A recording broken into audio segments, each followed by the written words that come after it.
Hello, hello. Good morning.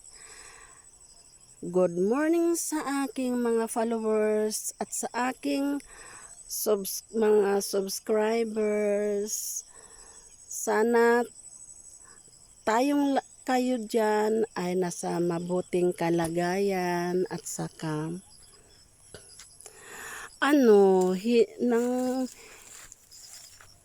sana safe kayo dyan. Kung saan man kayo nandoon. Guys, dito ako ngayon sa aking bukirin.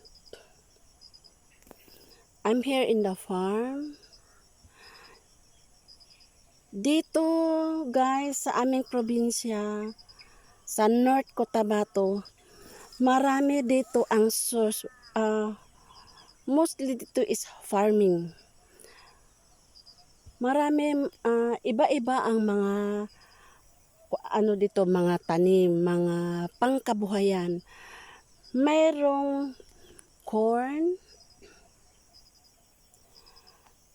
meron din saging,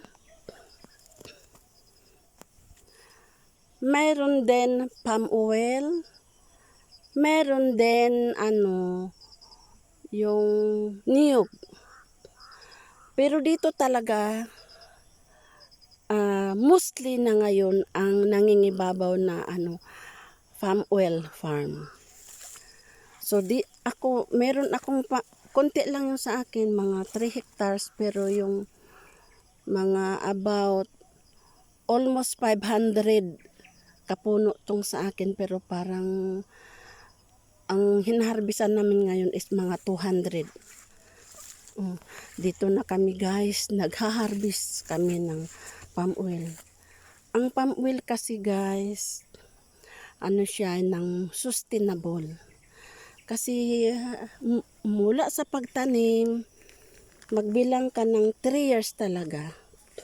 Pero sa 3 years na yun, mula sa pagtanim, pwede mo pa yan taniman ng mais. Hanggang sa yung magtagpo na yung mga dahon nila, hindi na pwede yan taniman ng mais. So, pero tamang-tama, sa edad na yun, namumunga na rin ang palm oil. Once namunga ang palm oil, mga guys, tuloy-tuloy na yun for ang lifetime ng palm oil is 25 years. So, mulang mamunga sila, every 15 days ka na mag-harvest. So, sustainable siya. Para ka rin may trabaho ba, kasi mag-harvest ka, magkakapira ka ng every 15 days. At saka, sa naobserbahan ko, mas siya mas gusto ko siya, kasi ang palm oil pag harvest mo, diretso na dalahin mo na doon, ibenta mo na doon sa may naman dire palm oil milling company. Malapit lang sa amin, siguro mga 1 oras lang. Hindi katulad ang palm oil sa niyog na maraming proseso. Kasi pag mataas na, magsuhol ka talaga ng taong mag-aakyat. O tapos bibiyakin mo yun, nang tanggalin mo sa shell, pagkatapos slicein mo yun, tapos ibilad. Ganun ang proseso ng niyog bago ka magkapira. Pero dito din sa palm oil, pag harvest niyan, diretso na deliver. Mayroon din ang malakas din ngayon is pangkabuhayan dito sa amin sa probinsya ay yung cassava. Kasi yung cassava naman kaso lang matagal kang mag-wait 1 year bago mo ma-harvest. At saka yung cassava naman, ang ibang tao prefer sa cassava dahil hindi na siya gaanong magamit ng fertilizer. Hindi katulad sa mais. Ang mais naman kasi kailangan talaga nilang fertilizer, marami din proseso ang mais. Kailangan malinis, linisan mo talaga ang mga damo, isprehan mo, mahal naman ang spray minsan. Tapos ang mais din pagkatapos na mag-harvest, ibilad mo, i-seller mo, kainid din ng tao, magbayad ka rin sa seller, ano mo, ibilad mo, need ka din ng labor sa magbilad, tapos bago mo mapagpirahan. So, mas prefer ako sa palm oil. Eto na guys. Mostly, pero lang, ang palm oil, mahal ang seedlings na 350 bawat, bawat seedlings. Ito na ang palm oil.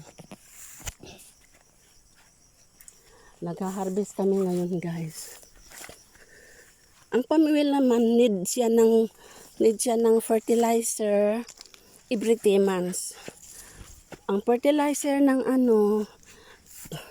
palm oil is urea. Urea ang ginagamit ko at saka yung potas. Kasi yung urea pang paano yun? Pangpabunga, pangpataba, ang potas pangpabigat, pangpalaki ng bunga at pampabigat ng bunga. Ganun guys. So, nag-harvest kami ngayon guys. Kasi ito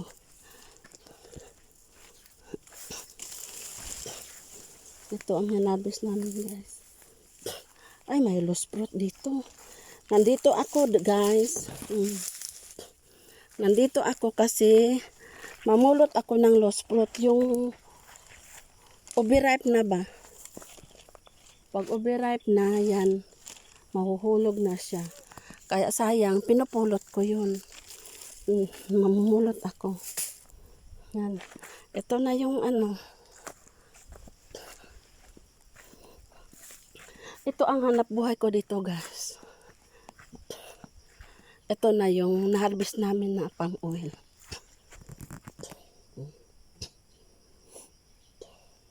Ang iba nandoon.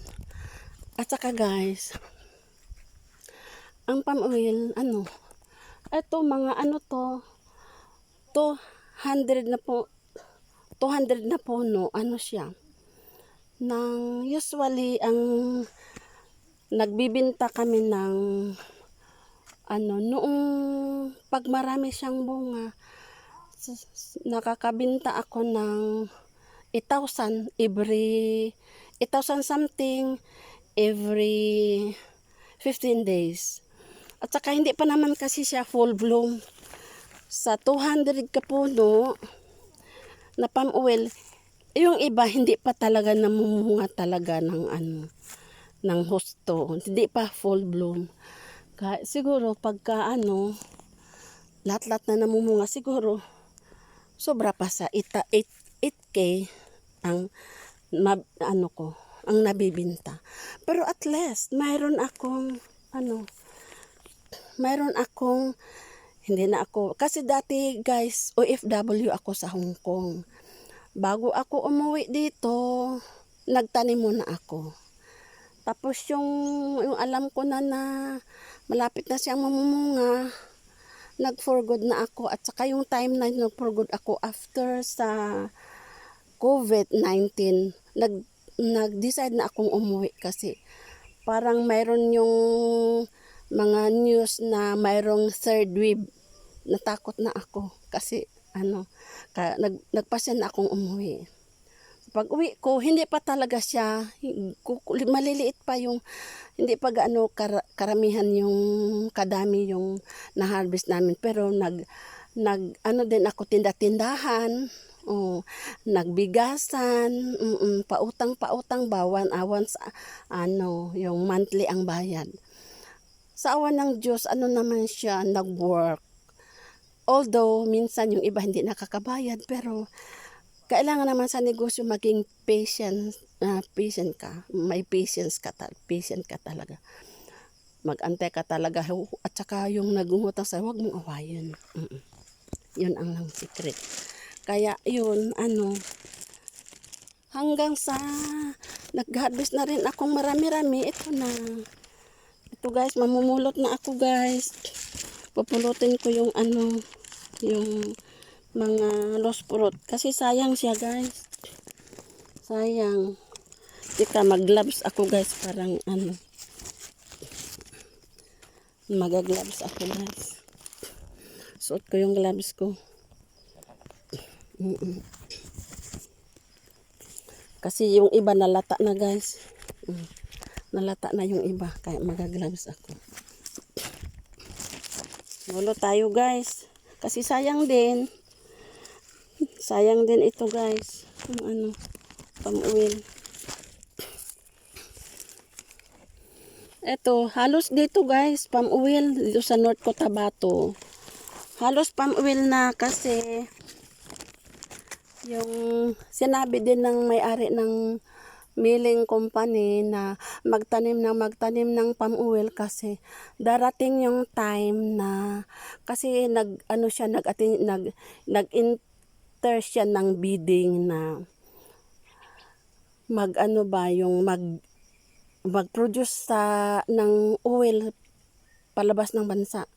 Pag nanalo siya, tayo siya ng refinery. Yung ready na, crudo na, yung marami kasing paggamitan ng oil, cooking oil, tapos yung oil sa mga sasakyan, tapos sa eroplano din, nagagamit kahit maraming paggamitan kaya pag magkaroon na ng siya, yung finished product na talaga, yung oil na talaga, mahal na ang kilo ng palm oil, aabot na daw ng 30.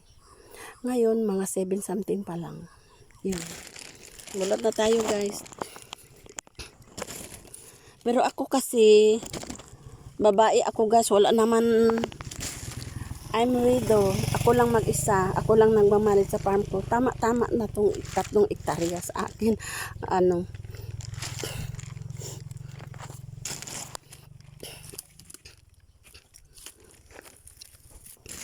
Ulat na tayo guys.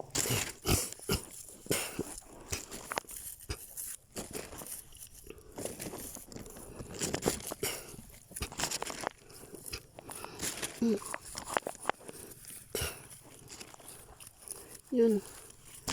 Sayang naman kasi guys.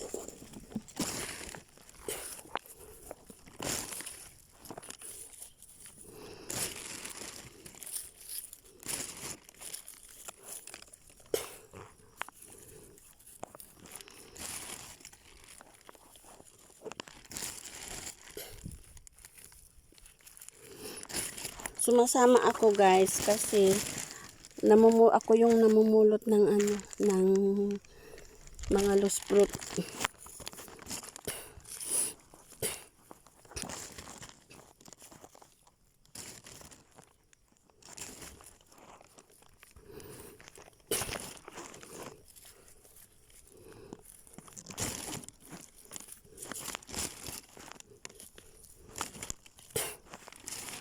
Ito na.